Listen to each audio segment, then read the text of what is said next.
Recording studio Rajgir.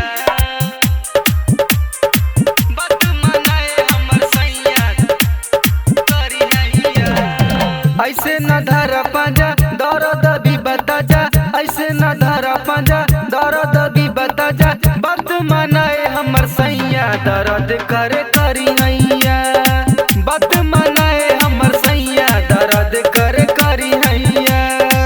कैला बरियारी राजा लेला तू खूबे मजा, कैला बरियारी राजा लेला तू खूबे मजा।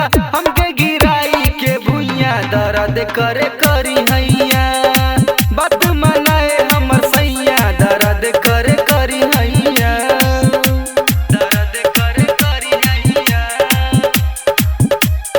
डीजे कंचन राज मुजफ्फरपुर। बात मनाए हमर सैया करी हैया। चूस गइला ओठवा के लाले ओठ ललिया, दूर दिहला कनमा के राते कनवलिया।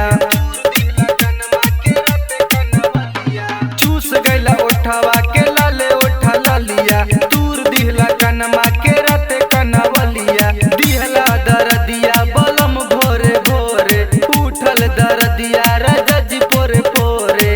कैला बरियारी राजा लेला तू खूबे मजा, कैला बरियारी राजा लेला तू खूबे मजा। हमके गिराई के भुइया दर्द करे करी हैया, बात मनाए हमर सैया दर्द करे करी हैया, दर्द करे करी हैया। डीजे कंचन राज मुजफ्फरपुर। बात मनाए हमर सैया करी हैया। बड़ा बेदर्दी न बुझेला दर्द, रविकांत पियवा कैसन बड़ा मरद। बड़ा बेदर्दी न बुझेला दर्द, रविकांत पियवा कैसन बड़ा मरद। गोविंद के जब से धैले बड़ा संग हो, तबे से भइल बड़ा तू बेढंग हो।